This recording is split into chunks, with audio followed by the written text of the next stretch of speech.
नमस्कार दोस्तों, आप सभी का स्वागत है हमारे YouTube चैनल VCS एकेडमी पर। और आज के इस वीडियो में हम नीट IIT से संबंधित टॉपिक लेकर आए हैं। इस वीडियो में हम चर्चा करेंगे मुक्त दोलन, अवमंदित दोलन, प्रणोदित दोलन तथा पोषित दोलन के बारे में। साथ में इन सभी बिंदुओं पर आधारित न्यूमेरिकल क्वेश्चंस भी यहाँ पर देखने वाले हैं, समझने वाले हैं। विद्यार्थियों, इससे पहले के जो वीडियोज है उसमें हमने सरल आवर्त गति में किसी कण का विस्थापन समीकरण, वेग, त्वरण का फॉर्मूला देखा था। साथ में सिंपल हार्मोनिक मोशन में कण की स्थितिज और गतिज ऊर्जा का वीडियो भी हमने देखा। उसके पश्चात हमने सरल लोलक और स्प्रिंग लोलक के बारे में संपूर्ण जानकारी प्राप्त की। और आज के इस वीडियो में हम मुक्त दोलन, अवमंदित दोलन और प्रणोदित दोलन के बारे में अच्छे से समझेंगे, जानेंगे। विद्यार्थियों, यदि आप हमारे YouTube चैनल पर नए हैं तो चैनल को सब्सक्राइब कर दीजिए, साथ में बेल आइकन भी दबा दीजिए ताकि आपको आगे की वीडियोस की नोटिफिकेशन मिलती रहे। अब मैं इस वीडियो को स्टार्ट करता हूं। सबसे पहले हम बात करेंगे मुक्त दोलन के बारे में, फ्री ऑसिलेशन के बारे में। देखिए, मुक्त दोलन है क्या, इसके लिए हमें यह समझना है कि बाह्य बल अनुपस्थित होने चाहिए। यह कब काम करता है? बाह्य बलों की अनुपस्थिति में। बाह्य बलों की अनुपस्थिति में बाह्य बल काम नहीं कर रहे हैं तो उस स्थिति में जो पिंड के दोलन होंगे उनको हम मुक्त दोलन कहेंगे। यदि बाह्य बलों की अनुपस्थिति में किसी पिंड को उसकी माध्य स्थिति से थोड़ा सा विस्थापित करके छोड़ दिया जाए तो उस पिंड के दोलन मुक्त दोलन कहलाएंगे। और मुक्त दोलन की स्थिति में जो पिंड है उसका आयाम नियत बना रहेगा, साथ में उसकी आवर्ती नियत बनी रहेगी, ऊर्जा नियत बनी रहेगी। क्लियर? तो मुक्त दोलन के दौरान पिंड का आयाम, आवर्ती तथा ऊर्जा नियत बने रहते हैं, कांस्टेंट बने रहते हैं। चलिए एक एक करके इन बिंदुओं को देख लेते हैं, डेफिनेशन देख लेते हैं। सबसे पहले कि बाह्य बलों की अनुपस्थिति में किसी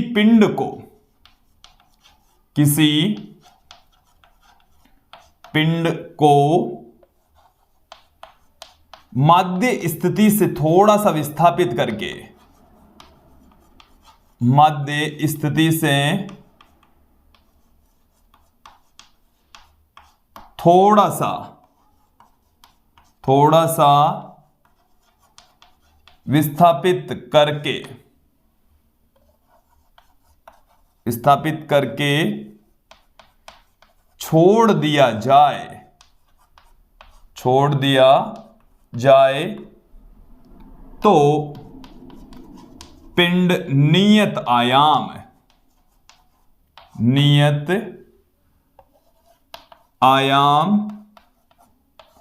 व निश्चित आवर्ती,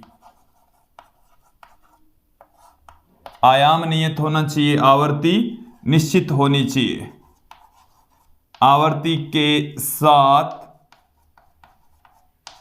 दोलन गति करता है, दोलन गति करता है, जिसे मुक्त दोलन कहते हैं, जिसे मुक्त दोलन कहा जाता है। उसी को हम क्या कहेंगे? मुक्त दोलन कहते हैं, मुक्त दोलन कहा जाता है। क्लियर? देखिए, मुक्त दोलन की स्थिति में जो ऊर्जा है, आयाम है, आवर्ती है, ये कांस्टेंट बनी रहती है, नियत बनी रहती है। चलिए यहां पर देखेंगे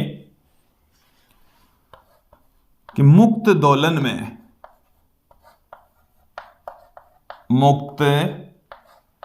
दोलन में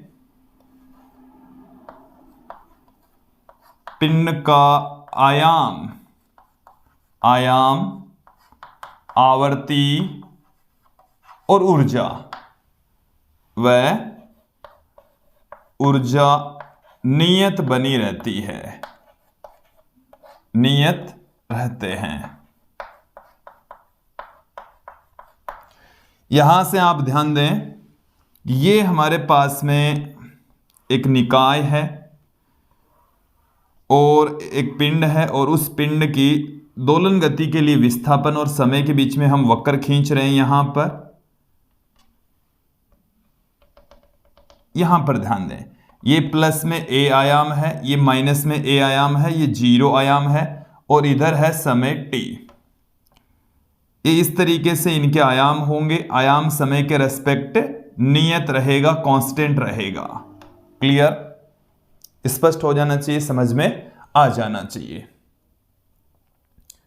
तो ये तो था मुक्त दोलन। अब हम थोड़ा सा आगे बढ़ते हैं, बात करेंगे यहां पर अवमंदित दोलन के बारे में, डैम्प्ड ऑसिलेशन के बारे में। देखिए, जो अवमंदित दोलन है वो अवमंदित बलों की उपस्थिति में होते हैं। जब अवमंदन बल काम करते हैं तो उस स्थिति में जो पिंड का आयाम है वो लगातार घटता चला जाता है और उन दोलनों को हम अवमंदित दोलन कहते हैं। क्लियर? देखिए, मुक्त दोलन की स्थिति में जो बाह्य बल है वो अनुपस्थित होते हैं और यहां पर बाह्य बल उपस्थित होंगे जिनको हम अवमंदित बल भी कहते हैं। तो अवमंदित बलों की उपस्थिति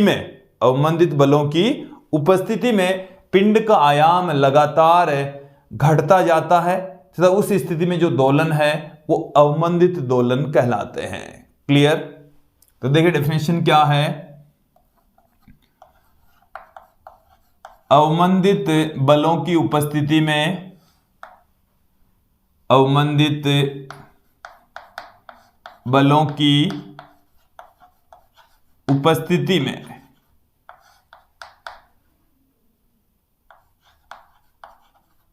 पिंड का आयाम लगातार घटता जाता है।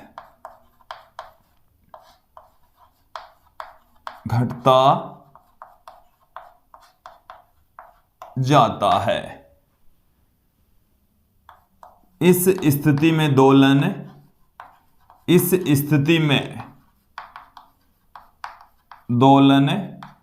अवमंदित दोलन कहलाते हैं। अवमंदित दोलन कहलाते हैं। तो दोलन होंगे उनको हम अवमंदित दोलन कहते हैं। क्लियर?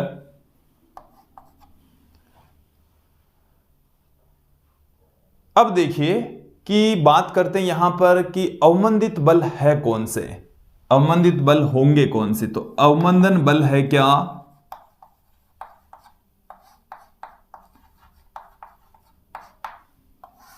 अवमंदन बल ऐसे बल होते हैं जो कि गति का विरोध करते हैं, एक छुपे हुए बल होते हैं, मंदन उत्पन्न करते हैं। तो उन बलों को हम अवमंदन बल कहते हैं। क्या कहा जाता है? ये बाह्य बल होते हैं जो कि गति का विरोध करते हैं। इन बलों को हम अवमंदन बल कहते हैं। जैसे मैं बात करूं, घर्षण बल होता है, वायु का प्रतिरोध होता है, श्यान बल होता है।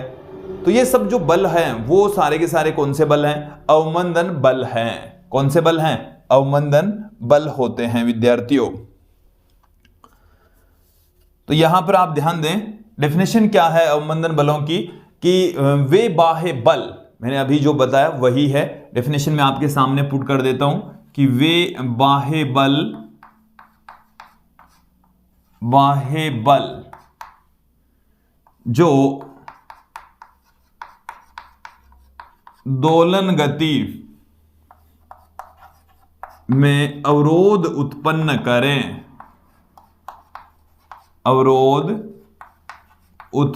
करें, अवमंदन बल कहलाते हैं। अवमंदन बल कहलाते हैं। अब यहां पर मैं चर्चा करूंगा इनके कुछ उदाहरणों की। तो उदाहरण भी मैंने यहां पर अभी आपको बताए हैं। उनमें कुछ उदाहरण देखेंगे आप। श्यान बल क्या करता है? गति का विरोध करता है। घर्षण बल गति का विरोध करता है। वायु का प्रतिरोध गति का विरोध करेगा। शिथिल्यता, देखिए शिथिल्यता भी विरोध करने का ही एक तरीके का गुण होता है। तो ये सब क्या है? एक अवमंदित बलों के उदाहरण है। अब मैं यहां पर एक चीज क्लियर कर दूं कि अवमंदित बल है वो वेग पर निर्भर करता है, अवमंदन बल का मान है वो वेग के समानुपाती होता है। चलिए अवमंदन बल का फॉर्मूला देखें। यदि कोई पिंड है उसका जो वेग है वो v है, तो जो अवमंदन बल होता है, अवमंदन बल F से लिखा जाता है और वेग के समानुपाती होता है। किसके समानुपाती होगा? वेग के। यहां से हम प्रोपोर्शनल का साइन हटा दें, एक कांस्टेंट यहां पर हम पुट कर देते हैं, और वो जो कांस्टेंट है उसको हम b से पुट कर रहे हैं। ये तो v है, वो तो वेग है। ये जो b है इसको हम कहते हैं अवमंदन नीतांक। इसे क्या कहा जाता है? अवमंदन नीतांक कहा जाता है। क्लियर? यहां पर आप ध्यान दें कि एक नेगेटिव साइन भी आपको दिख रहा है। ये जो नेगेटिव साइन है वो हमें ये बताता है कि जो अवमंदन बल होता है वो वेग की विपरीत दिशा में होता है। अवमंदन बल वेग की विपरीत दिशा में काम करता है। चलिए हम अवमंदित दोलन की स्थिति में जो अवकल समीकरण है, अवमंदित दोलन का जो समीकरण है वो हम आपके सामने रख देते हैं।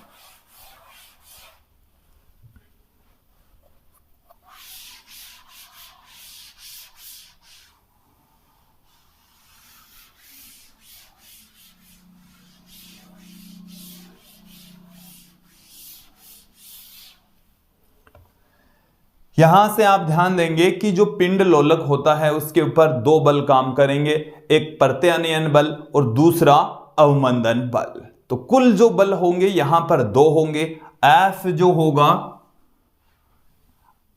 जो होने वाला है यहां पर वो Fr प्लस Fd दोनों के योग के रूप में होने वाला है। यहां पर जो F है वो है m इंटू ए, जो Fr है वो हमारे पास में है माइनस में k अक्स, जो कि प्रत्यानयन बल है, प्रत्यानयन बल होता है। फिर हम बात करते हैं Fd जो कि एक अवमंदित बल है, अवमंदन बल है, माइनस में b इंटू वी के बराबर होता है, अवमंदन बल। चलिए इन सब की वैल्यू समीकरण 1 में पुट कर देते हैं। तो m में बराबर हमारे पास में क्या आ गया? माइनस में bv माइनस में k अक्स। यहां से हम इस एक को क्या लिख सकते हैं? d2 X by dt square plus b, और v के स्थान पर हम क्या लिख सकते हैं? dx बाई dt प्लस इधर ले आएंगे तो k अक्स बराबर में क्या आ गया हमारे पास में? 0 आ गया है। और विद्यार्थी यहां से आप देखेंगे कि d2 X by dt square plus b by m into D X by D T plus k by m X बराबर 0, ये अवमंदित दोलन गति का समीकरण है। यही क्या है? अवमंदित दोलन गति का समीकरण, अवमंदित दोलन गति का समीकरण होता है। क्लियर? अब यहां से मैं बात करूं कि इसका जो सॉल्यूशन है इस समीकरण का, वो देखिए क्या होगा।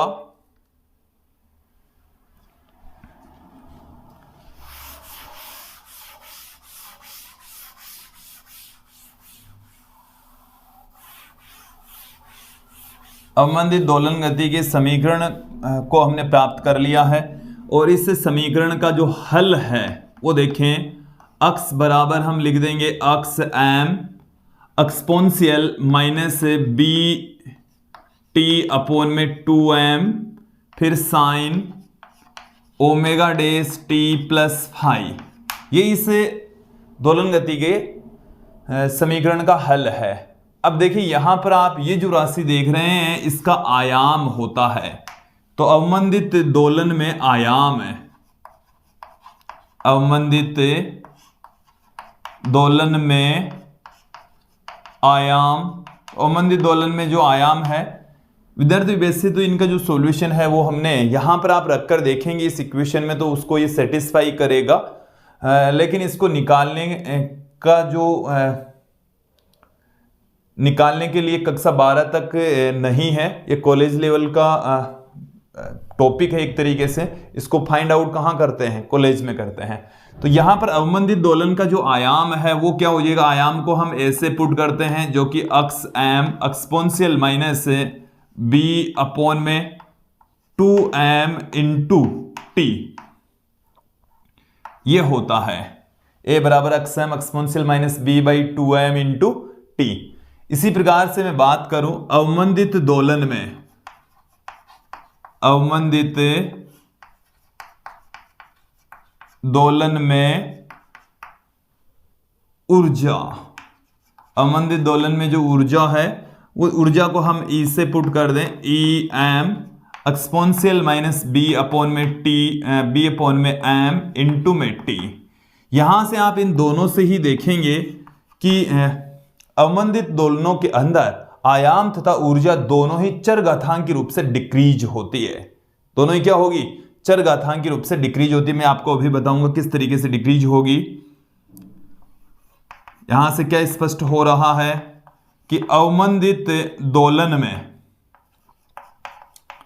दोलन में आयाम व ऊर्जा, आयाम और ऊर्जा दोनों चरघातांकी रूप में, चरघातांकी रूप से घटते हैं, चरघातांकी रूप से घटते हैं, डिक्रीज होते हैं। क्लियर। चलिए मैं आपके सामने रख देता हूं कैसे ये डिक्रीज होंगे। देखिए एक ग्राफ के जरिए समझ लेते हैं। हमारे पास में एक तरफ हम लेकर चलेंगे समय और दूसरी तरफ हम लेकर चलेंगे विस्थापन। दूसरी तरफ हम क्या लेकर चल रहे हैं, विस्थापन, और एक तरफ हम क्या लेकर चल रहे हैं, समय। तो देखिए हमारे पास में जो आयाम है वो लगातार चेंज होता जाएगा, लगातार चेंज होता जाएगा। इस तरीके से आप यहां पर ध्यान दें, इस तरीके से आयाम घटता चला जाएगा, ऐसे ये जो आयाम है वो इस तरीके से घटता चला जाता है। तो इस प्रकार की जो दोलन होते हैं, देखिए जब बाह्य बल लगेंगे तो दोलनों का जो आयाम है वो घटता चला जाएगा। जैसे में व्यवहारिक जो हमारे पास में दोलक होते हैं, जैसे स्प्रिंग दोलक है या जो सरल लोलक है, सरल लोलक को हमने एक दृढ़ आधार से बांध दिया, धागे से बांध दिया और उसको एक दृढ़ पिंड से लटका दिया, थोड़ा सा विस्थापित करके छोड़ दिया तो वो दोलन गति करेगा। और हम ये जानते हैं कि धीरे धीरे उसके जो आयाम है वो घटते चले जाते हैं। तो वो जो दोलन होता है उसको हम अवमंदित दोलन कहते हैं। क्या कहा जाएगा, अवमंदित दोलन कहा जाएगा। इसी प्रकार से जैसे स्प्रिंग लोलक है या द्विभुज सवृत्र होता है, इन सब के अंदर जो दोलन होते हैं वो कौन से, अवमंदित दोलन होते हैं। इस तरीके से उनका आयाम चरघातांकी रूप से घटता चला जाता है। तो ये सारी चीजें एक एक बिंदु इसमें क्लियर कर लेना, इसमें कुछ भी छोड़ना नहीं है, इससे ज्यादा कुछ याद करने की आवश्यकता नहीं है। अब देखिए यदि यहां पर आयाम बाह्य बल की वजह से लगातार घट रहा है, लेकिन यदि इस दोलक को हम बाहर से कुछ ऊर्जा या बल लगा दें तो जो आयाम है वो नियत बना रहेगा। आयाम क्या बना रहेगा, नियत बना रहेगा। तो हम क्या करेंगे कि बाह्य आवर्ती बल आरोपित कर देंगे जिससे जो आयाम है वो नियत बना रहता है। तो उस स्थिति में जो दोलन होंगे उसको हम प्रणोदित दोलन कहते हैं, प्रेरित दोलन कहते हैं। क्लियर। इन सबको मैं एक बार हटाता हूं, फिर हम बात करेंगे प्रणोदित दोलन की।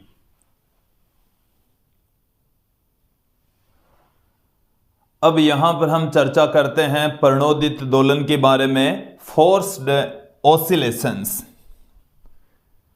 देखिए हम ये जानते हैं कि जब बाह्य बल उपस्थित होते हैं, अवमंदन बल उपस्थित होते हैं, तो दोलन गति के दौरान जो आयाम है वो धीरे धीरे कम होते जाते हैं और अंत में बंद हो जाते हैं। लेकिन यदि हम बाहर से कोई आवर्ती बल लगाएं और उस आवर्ती बल के अधीन यदि पिंड गति कर रहा है तो आयाम नियत बने रहें, तो उस स्थिति में जो दोलन है उनको हम प्रणोदित दोलन कहते हैं। देखिए जो अवमंदित बल होते हैं वो आयाम को घटाते हैं और जो बाह्य आवर्ती बल होता है वो आयाम को वापस उसी जगह पर ले आता है, आयाम को नियत बनाए रखने का काम करता है। तो उस स्थिति में जो दोलन होते हैं उनको हम प्रणोदित दोलन कहते हैं, फोर्स्ड ऑसिलेशन कहा जाता है। क्लियर? चलिए आपके सामने डेफिनेशन पुट कर देता हूं। यहां पर आप ध्यान देंगे कि जब कोई पिंड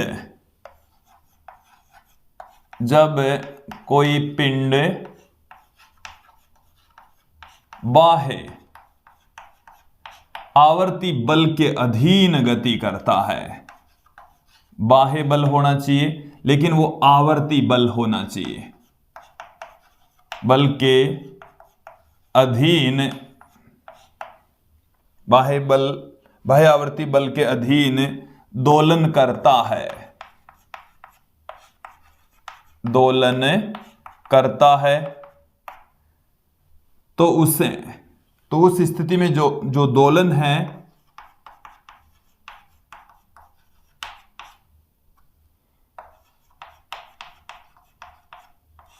इसके दोलन क्या कहलाएंगे? प्रणोदित दोलन कहलाते हैं, प्रणोदित दोलन कहलाते हैं। फिर मैं बात करता हूं यहां पर जो अवमंदन बल है वो तो क्या करेंगे? आयाम को घटाने का काम करते हैं। अवमंदन बल दोलित्र का आयाम घटाते हैं, दोलित्र का आयाम घटाते हैं, जबकि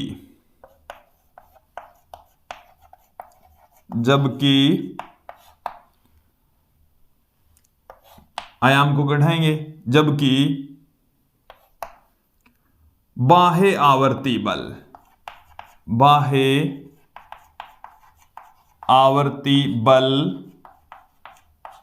जो बाह्य आवर्ती बल होते हैं वो आयाम को पुनः उसी पोजीशन पर ले आते हैं, आयाम को नियत बनाए रखते हैं, आयाम को नियत बनाकर रखते हैं। नियत बनाए रखते हैं। ये एक एग्जाम्पल से इसको हम पहले समझ लेते हैं, कैसे वो समझ लीजिए। जैसे हमारे पास में ये कोई झूला है, ऐसे कोई झूला है, इस तरीके से कोई व्यक्ति इसके ऊपर बैठकर झूल रहा है, इस तरीके से दोलन गति हो रही है। हम ये जानते हैं कि इसके ऊपर बाहर से कोई बल नहीं इसी स्थिति में यदि ये चलता रहेगा तो थोड़ी देर में अवमंदन बलों के प्रभाव में इसका आयाम घटता घटता शून्य हो जाता है, ये हम जानते हैं। तो इनके आयामों को उतना का उतना ही रखने के लिए हम क्या करते हैं? एक बाह्य बल लगाते हैं। तो ये जो झूलने वाला होता है वो क्या करता है? अपने पैरों से यहां पर प्रेशर मारता है, जमीन पर क्या करेगा? प्रेशर। जैसे ये झूला इधर गया, जब ये इधर आ रहा था तो जमीन से यहां इसको धक्का मारेगा, ये वाला हिस्सा ऊपर और चढ़ जाता, फिर वापस आएगा, फिर यहां पर आता, फिर इसी बिंदु पर वापस ये प्रेशर मारता है, ये वापस इधर जाएगा। तो ये बाहर से पैरों से ये क्या कर रहा है? एक धक्का मारता है, जिसके कारण से इसका आयाम पुनः उतना ही बना रहता है और ये दोलन गति करता रहता है। तो आयाम बाह्य बल लग रहा है और आवर्ती रूप से लग रहा है, यहां गया यहीं वापस आया ना, उस क्षण पर लग रहा है, फिर ऐसे ही दोलन गति करता रहेगा। या आप दूसरे तरीके से इसको समझ लो कि भाई ये अपने पैरों को नहीं टिका रहा, लेकिन यहां पर एक व्यक्ति खड़ा है, एक व्यक्ति खड़ा है, और ये जो खड़ा व्यक्ति है वो क्या करता है? इसको देखो, ध्यान देना, झूला ऐसे झूलते झूलते आया, चलिए मैं इधर आ जाता हूं, ये इस तरीके से गया, झूला है वो आगे गया, और जब वापस आ रहा होता है तो इसको हाथों से पकड़कर खींच लेते हैं, ठीक है, फिर वापस धक्का देते हैं, फिर चला जाता है उसी आयाम पर, फिर वापस खींचते हैं, फिर धक्का लगाते हैं, खींचते हैं, फिर धक्का लगाते हैं। आ गई बात समझ में?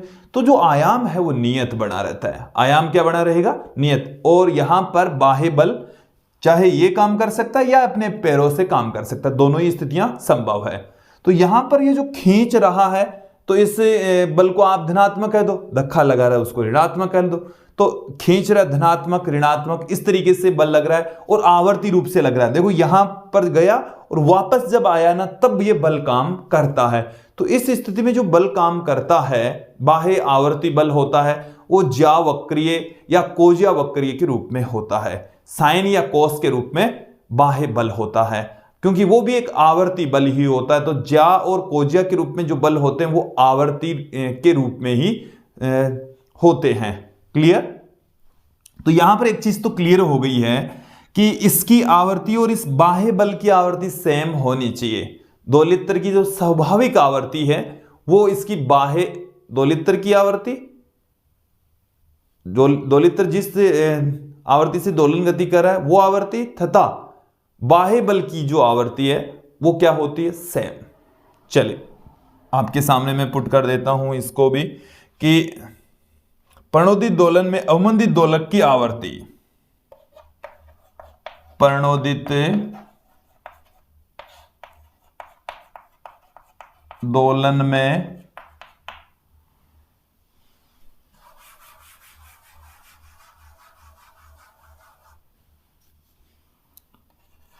अवमंदित दोलक की आवर्ती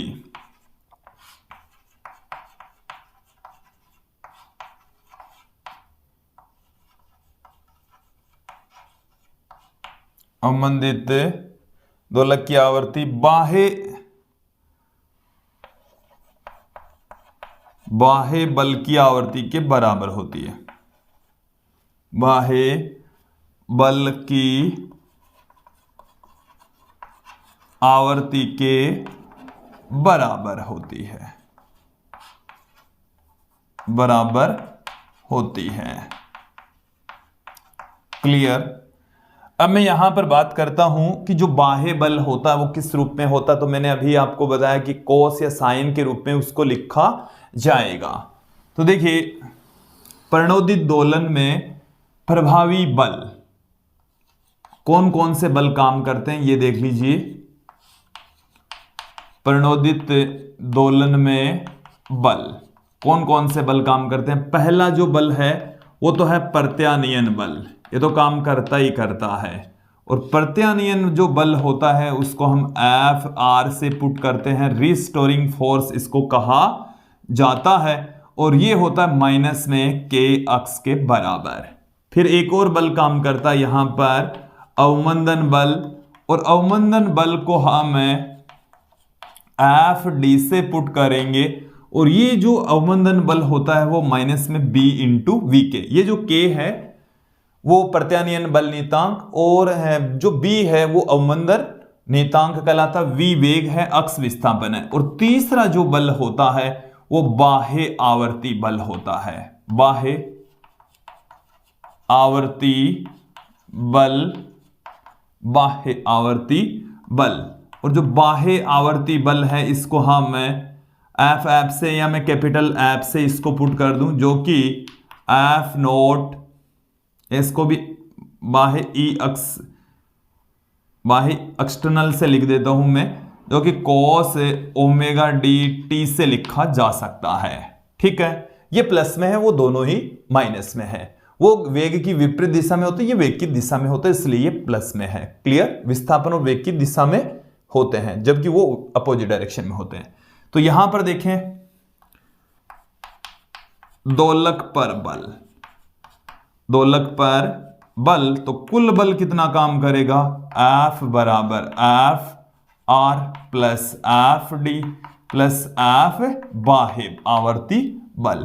तो F की जगह तो मैं क्या लिख दूं M A, F R की जगह मैं क्या लिख दूं माइनस में K X, F D की जगह क्या लिख दूं माइनस में B V, और F एक्सटर्नल की जगह क्या लिख दूं F O कोस ओमेगा डी टी लिख सकते हैं। इसकी आवर्ती होती है ये। इसे हम क्या लिख दें, एक को d2x by D T square put कर दें, इसको बराबर के इस तरफ ले आएंगे तो ये आ जाएगा प्लस में, और v की जगह में क्या लिख दूं dx बाई डी टी, इसको बराबर के इस तरफ ले आएंगे तो ये भी हो जाएगा प्लस में, जो कि kx हो जाएगा। बराबर में क्या है F not cos omega D T के रूप में हो जाएगा। और यही हमारे पास में प्रणोदित दोलन गति का अवकल समीकरण है। प्रणोदित दोलन गति का अवकल समीकरण, प्रणोदित दोलन गति का अवकल समीकरण है, अवकल समीकरण है। क्लियर?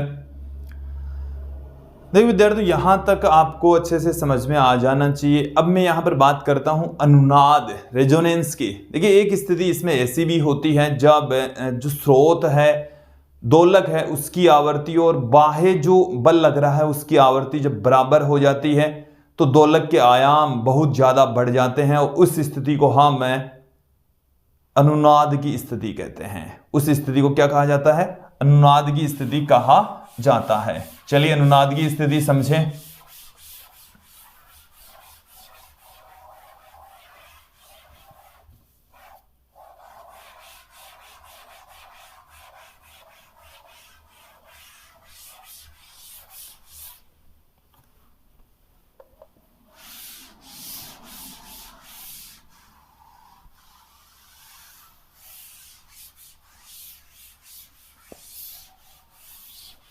चलिए अनुनाद क्या है?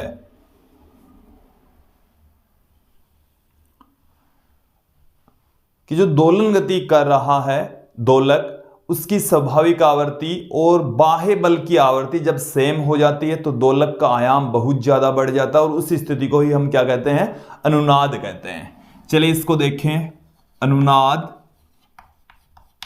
क्या है?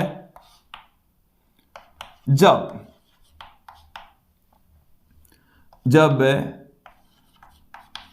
दोलक की स्वाभाविक आवर्ती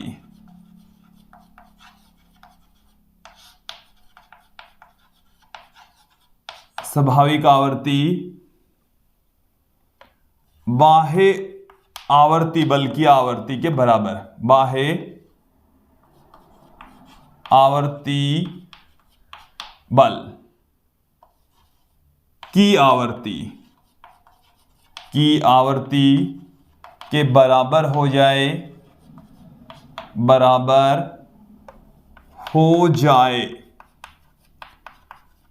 तो दोलक का आयाम बहुत अधिक बढ़ जाता है। दोलक का आयाम बहुत अधिक इंक्रीज हो जाएगा।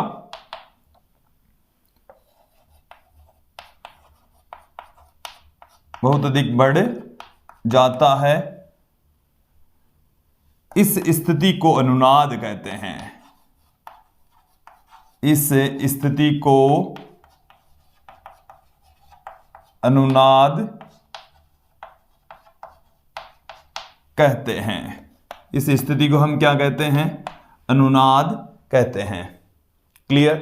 कि जब दोलक की स्वाभाविक आवर्ती और बाह्य बल की आवर्ती सेम हो जाती है तो उस स्थिति को हम क्या कहेंगे? अनुनाद कहेंगे। अब देखिए, जो मैं एक वक्र आपके सामने पुट कर रहा हूं और उस वक्र में हम आयाम तथा आवर्ती दोनों लेकर चल रहे हैं। कैसा वक्र प्राप्त होता है?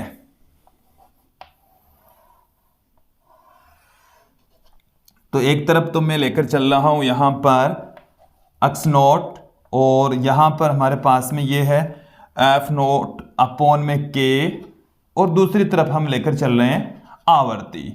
तो जो वक्र है वो इस तरीके के हमें प्राप्त होने वाले हैं। यहां पर ये जो आवर्ती है वो अनुनादी आवर्ती होती है।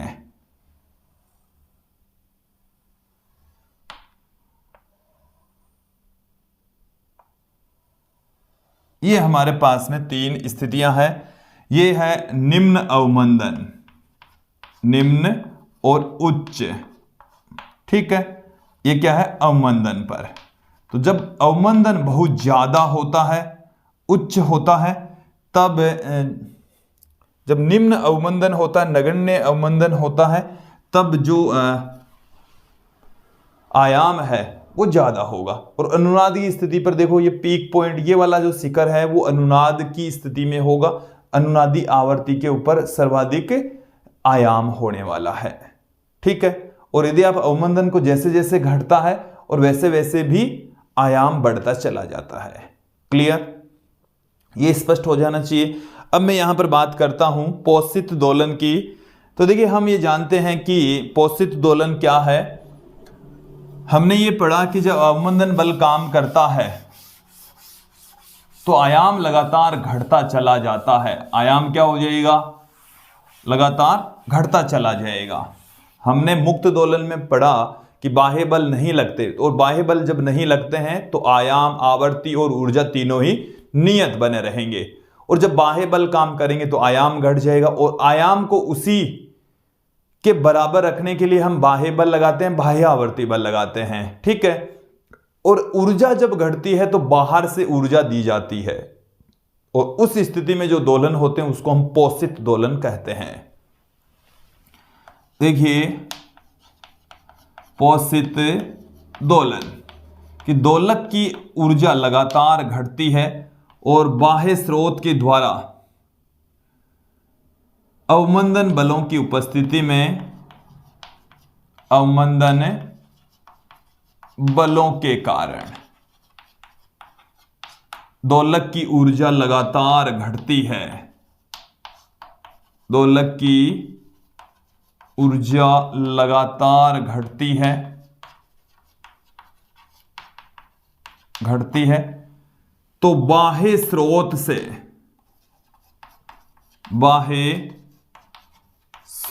से दोलक को ऊर्जा देकर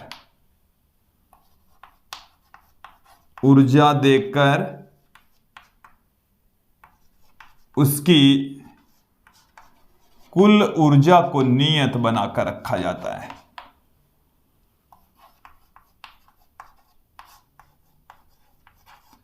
रखी जाए तो उसे हम क्या कहेंगे? पोषित दोलन कहेंगे। उसे क्या कहा जाएगा?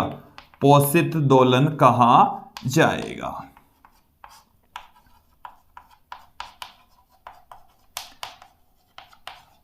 तो विद्यार्थी, ये तो एक छोटा सा एक लाइन है, इसमें कोई बड़ी भारी बात नहीं है। अब हम इन सभी बिंदुओं पर आधारित कुछ न्यूमेरिकल क्वेश्चंस यहां पर ले लेते हैं, कॉन्सेप्ट वाले क्वेश्चन यहां पर ले लेते हैं, एक एक करके उनको सोल्व कर लेते हैं।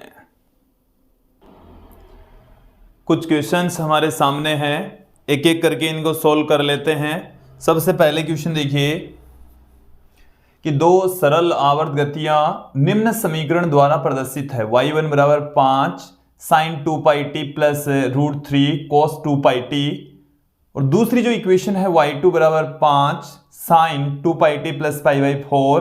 तो हमें इन दोनों के आयामों का अनुपात पूछा है। चलिए इनको हम एक स्टैंडर्ड फॉर्म में कन्वर्ट कर लेते हैं। ये दो ज्यावक्रीय और कोज्यावक्रीय गतियों का योग है, तो इसको हम क्या है, साइन या कॉस के फॉर्म में कन्वर्ट करते हैं।